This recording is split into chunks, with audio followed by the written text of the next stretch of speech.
There's a classic case when we were working on the Sleeps Hill Tunnel when I was the project manager for Trans-Adelaide and he was working for the subby, and the subby had won the job obviously, and they were going to use Phil as their main contractor, their earthworks contractor. And Phil had given them the pricing and everything, and just before the job was about to start, the subby tried to screw him down by about 10%. And it was a very funny situation because Phil came storming out the office and said, well, we're all going. And he took not only his crew, but all the other crews were going to take off as well. And so that subby had to really back down and live up to their promise at the time. Were they all affected by the 10% screw down, or they were just with Phil if he was going to walk? I think they were just with Phil if he was going to walk. Yeah. Mate, his arrogance has got him where he is today. He's an intrepid person. He'll give anything a go, and he'd be the first person to pick up 100 metres of rail track or a great big panel with his loader. He'd give it a go and push the boundaries and get the work done. So, with that and with everything, I guess. Yes, indeed. Yeah. Wouldn't wear safety boots because he couldn't bend down to tie him up. Wouldn't come up to our office because he couldn't make it up to the first floor. Happy to call a spade, but go anywhere, do anything for you. And that's why you employed him. Yeah. Yep. Very reliable. Go anywhere, go and do anything, and try anything. So he makes things happen. Fortunately, being on the same side of the fence all the time. I guess the best part about it was I could get on the phone, ring up, and say, Phil, I like this done. I get one of two answers.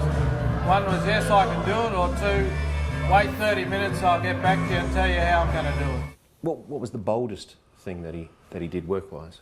As he's not afraid to tackle. Yeah, probably starting up a re-sleeper gang, trying to re-sleeper or re-sleep in the Gawler Central line. Probably got a little bit out of his depth, but managed to tread water long enough to get out of it. So. Well, I call him the idea a Minuteman. Phil's forever coming up with ideas and schemes, and we'd have to watch these fairly closely because all of his ideas and schemes would not necessarily benefit the employer, but would always benefit Phil Martin. So, but over the years, Phil had to learn to comply with, say, for instance, occupational health and safety and the way that the government works and now these days industry works because of the safety issues and the workplace employment issues and things. Because the government doesn't work the way that Phil Martin works? Phil Martin works a lot more the way the government works these days. I think only as far as people could see. I think you probably still find that behind the closed door of the truck or the loader there's still a pair of thongs. So. Well, I've worked with Phil for over 30 years, and he's always known what he wants to do, and he always provides good advice.